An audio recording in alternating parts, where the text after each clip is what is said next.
তাহলে অভিজিৎটা দেখো, মানে যখন ধরো ছোট ছিলাম, আমিও আমার ক্ষেত্রেও বলছি যে আমাদের তো জয়েন্ট ফ্যামিলি ছিল সেই সময়, মানে আমার গ্র্যান্ড প্যারেন্টস ছিল এবং আমাদের বাবার ফ্যামিলি, বাবার কাকা, সবাই আমরা পাশাপাশি সব থাকতাম। একটা বড় পরিবার ছিল, তো সেই পরিবার থেকে আমারও আপব্রিঙ্গিংটা হয়েছে। তো যেটা বলতে গেলে যে আমাদের সময়ও যেটা হতো যখন আমি স্কুলে পড়তাম, যে সবসময় কিছু কমন যে বেসিক্স যে ক্যারেক্টার্স গুলো, যে সিস্টেম, সেইগুলো থাকলেই বলা হয় যে সেই মানুষটা একটা মূল্যবোধ সম্পন্ন মানুষ। যেমন ধরো তার বেসিক যে ক্যারেক্টার্স গুলো যেগুলো আমাদের প্রথমেই শেখানো হয়েছিল বাড়ি থেকে, সেটা হচ্ছে যে একটা ট্রুথফুলনেস, সত্যি কথা বলা। তারপর ধরো কম্প্যাশনেট জেস্টার, মানে মানুষকে ভালোবাসার ক্ষমতা, মানুষের ব্যাড টাইমে তাকে হেল্প করতে হবে, একটা এমপ্যাথি, মানে গরিব মানুষের প্রতি দয়া, হ্যাঁ, এবং তার সাথে সাথে ধরো আত্মসম্মান বোধ, হ্যাঁ, মানে যেটাকে আমরা বলছি ধরো self respect, self dignity, self esteem. তো এই জিনিসগুলো একটা বেসিক ছিল। যখন আমার দাদু আমাদের বলতো যে যতই যাই পড়াশোনা করো, যতই ইন্ডিপেন্ডেন্ট হও না কেন, সবসময় এইগুলো কিন্তু মেনটেন করো, কারণ এইগুলো কিন্তু সবকিছু একসাথে কিন্তু ইনক্লুড করছে যে একজনের একটা ক্যারেক্টার, যেটাকে আমরা বলি যে he or she is having a very strong character, তাই না? সেটা থেকে আমরা তার ক্যারেক্টারটাকে নির্ধারণ করতে পারি। তো সে ব্যাপারে বলতে গেলে এই যে ধরো আমি একটা ব্যাপারে আসছি তোমার কাছে, সেটা হচ্ছে যে আত্মসম্মান বোধ, সেলফ রেসপেক্ট। আজকের দিনে যেটা আমার পার্সোনাল মনে হয় যে আত্মসম্মান বোধটা আমি যখন ছোট ছিলাম সেই সময় যে আত্মসম্মান বোধটা আমি দেখেছি আমার পরিবারে এবং বাইরে সকলের মধ্যে, এখন যেন সেটা মানুষের মধ্যে মনে হচ্ছে যেন কমে যাচ্ছে। মানুষ নিজেকে না ভীষণ সহজলভ্য করে ফেলছে, নিজেকেই সম্মান করতে পারে না। তো অবভিয়াসলি বাইরের জগৎ থেকে সম্মান এক্সপেক্ট করাটাও ভুল। তো এই জিনিসটা কি তোমার মনে হয়? হ্যাঁ, দেখো এটা তো ভীষণ ভাবে মনে হয়।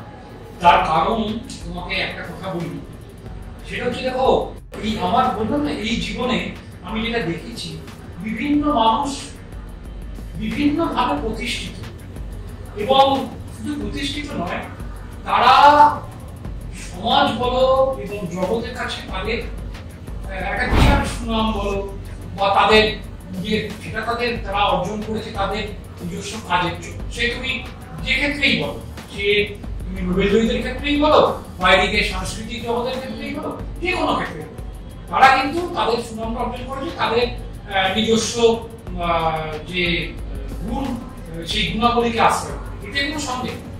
কিন্তু সমস্যাটা যেটা হয় যে সে গুণের স্বীকৃতি পেতে পেতে একটা ধাপে দ্বিতীয় ধাপ, তৃতীয় ধাপ, চতুর্থ ধাপ, পঞ্চম ধাপ করে একটা শেষ সীমায় যখন পৌঁছে যাবে, তখন কিন্তু সে কিন্তু তাকে সাধারণ মানুষ বা সোসাইটি তাকে কিন্তু অনুকরণ করে। আজকে একটা নামী ফুটবল প্লেয়ার, ক্রিকেট প্লেয়ার, বা একটা সাহিত্যের একজন নাম করা বা একজন সিনেমার কেউ নাম করা, যারা কিনা রোল মডেল, তাদেরকে কিন্তু মানুষ অনুসরণ করবে, তাদের জীবনযাত্রা তাদের কিন্তু একটা অন্যরকম। এরকম প্রচুর আছে, তুমি দেখবে সুনাম করেছে 22, 23, 24 সালে, 28 সালে গিয়ে সে মুছিয়ে গেছে। তার কারণ সে কিন্তু উশৃঙ্খল হয়ে গেছে তার সমস্ত কিছু বিষয়।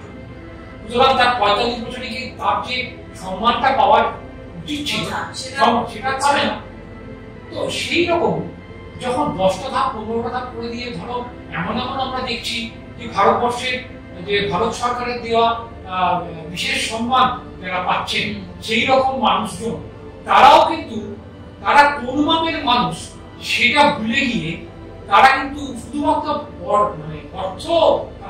অর্থের লালসায় তারা কিন্তু নিজেদের ব্যক্তিত্বকে বিসর্জন দিচ্ছে। এটা বড় পীড়াদায়ক, কারণ তার তো কিছু পাওয়ার নেই।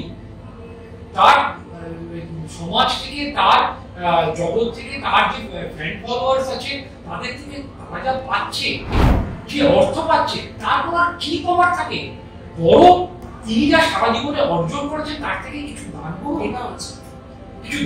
তাহলে তো মানুষগুলো তার যারা ফলোয়ার, ফ্যান ফলোয়ার্স আছে, তার যারা গুণগ্রাহী আছে, তারা তারা নিজেদের সমৃদ্ধ করবে। একটা ব্যাপার আছে না যে যখন নিজের মধ্যে আমি যদি খুব জ্ঞানী হই যে কোনো একটা বিষয় নিয়ে, আমি যখন অলরেডি একটা লেভেলে এসে গেছি, পৌঁছে গেছি, এবার আমার কি উচিত যে সেই জ্ঞানটাকে ধারণ করা, এবং আমাকে যদি সে ধরো বলো যে ঈশ্বরের ব্লেসিংস, যে আমার ধরো আজকে প্রচুর টাকা পয়সা আছে, সবকিছুই আমার কোনো অভাব নেই, তখন আমার কি মনে হবে যে এইবার আমি কিছুটা মানুষকে যেন দিতে পারি, মানে আমি তো সবসময় নিয়েই এলাম, এবার আমাকে কিছুটা যেন আমি দিতে পারি। হ্যাঁ, তো সেই জিনিসটা অনেক মানুষের সেই রিয়েলাইজেশনটা কোথায় কোথাও তারা ফেল করে যাচ্ছে, বিশেষ করে যেহেতু তারা নিজেদের সম্মানটা করে না। হ্যাঁ, করে না একেবারেই। তার কারণ হচ্ছে গিয়ে কি, তার কাছে কিন্তু অর্থ উপার্জনটা যদি মুখ্য হয়ে যায়, তার কাছে কিন্তু তখন তার সম্মানই বলো আর যে ক্যারেক্টারে তখন আর তার নজর থাকে না। তখন কিন্তু সে ভাবে আমি যতদিন বেঁচে থাকি, যত পয়সা রোজগার করি, সেটা আমার জন্য একটা বিরাট ব্যাপার, আমার পরিবার পরিজনরা সুখে থাকুক বাবা, তারপর আমার সম্মান কি গেল কি। পরে যখন দেখে যে সত্যি তাদের ভেতরে সম্মানহানি হয়েছে, এরকম আমরা প্রচুর দেখছি,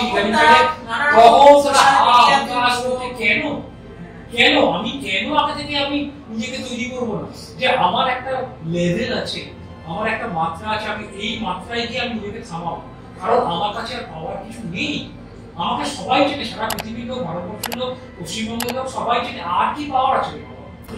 আসলে একটা কথা আছে যে কখন থামতে হবে লাইফে, সেটাও কিন্তু জানতে হবে। একদম শুরুটাও যেমন জানতে হয় যে এই বয়স থেকে এটা শুরু, তেমনি একটা সময় মানুষের আসে যে আমাকে এবার জানতে হবে যে আমার জন্য বোধহয় এই জগৎটার নয়, আমাকে এবার এটা থেকে আমি যেন ছেড়ে আসতে পারি।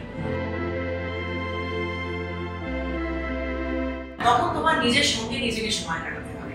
মানুষ সেটা কি হয়, ওই ছাড়তে পারে না, মানুষ ছাড়তে জানে না, ছাড়তে পারে না, থামতে পারে না বলে কি হয়, ওই একটা ইনসিকিউরিটি ডেভেলপ করে যে আমি যদি ওটা ছেড়ে দিই আমার জায়গাটা, তাহলে আরেকজন এসে যাবে, বা আমার ইম্পর্টেন্সটা থাকছে না। আমি যদি মানুষকে রিমাইন্ডার নাই দিলাম যে আমি এক্স ওয়াই জেড, হ্যাঁ, একটা বিশাল মাপের মানুষ, আমি যদি এবার সেই জগৎটা ছেড়ে চলে যাই, তাহলে আমাকে তো আর লোকে ইম্পর্টেন্স দেবে না।